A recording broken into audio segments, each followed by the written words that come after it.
Picture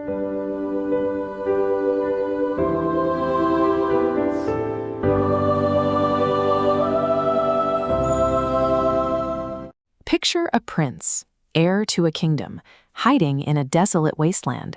He is broken, destitute, and convinced he has been forgotten. This image mirrors the way many of us navigate our daily lives. We carry a quiet sense of being flawed, rejected, or simply left behind by the world. We all have a limp.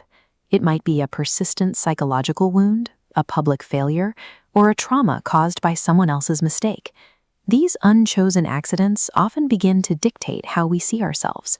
We start to believe the dust is the only place we belong. When we feel broken, the instinct is to hide. We exile ourselves to places where no one can see our pain. The biblical place Lo Debar represents this state.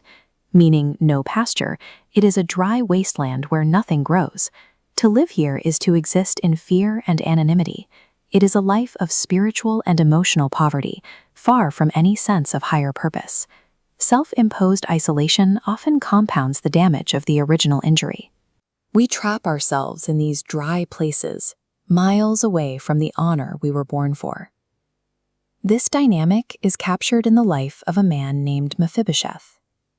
He was the grandson of King Saul and the son of Jonathan, making him a direct heir to a royal dynasty. When he was 5, news of his father's death triggered a frantic evacuation. In the panic to escape, his caretaker topped him. The fall left the young boy permanently crippled in both of his legs. He was blameless for the panic and the fall, yet he carried the physical consequences for the rest of his life. Many of the most paralyzing traumas we carry are the result of other people's mistakes. We inherit wounds from circumstances we never chose. After years of Mephibosheth hiding in the dust, King David searched the wastelands. He wasn't looking for revenge, he was looking for someone to bless. When Mephibosheth was brought to the palace, he saw only a crippled outcast. But the king looked at him and saw the royal bloodline.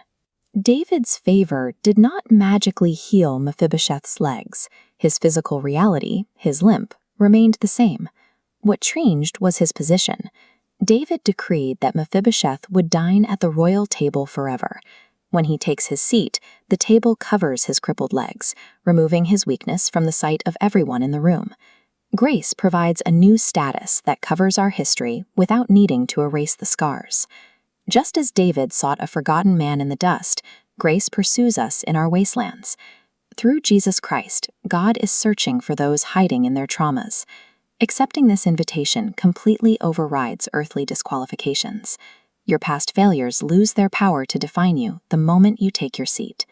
The accident that broke you is merely a single event in your timeline and not the core of your identity. The profound honor of being officially recognized as a child of the King carries more weight than any earthly flaw.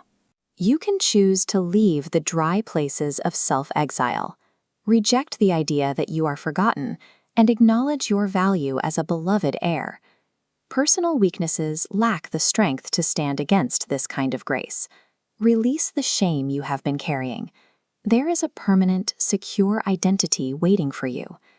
We ask for deliverance from the wastelands of despair. May long-held wounds begin to heal, and may the heavy burdens of past mistakes be lifted. Your place at the royal table is securely reserved. The only step left is to stop hiding and take your seat. अगर आपको ये video पसंद आया हो तो हमारे channel को like, subscribe और शेयर जरूर करें और फेसबुक पर भी हमें फॉलो करना न भूलें। परमेश्वर आपको आशीष दे।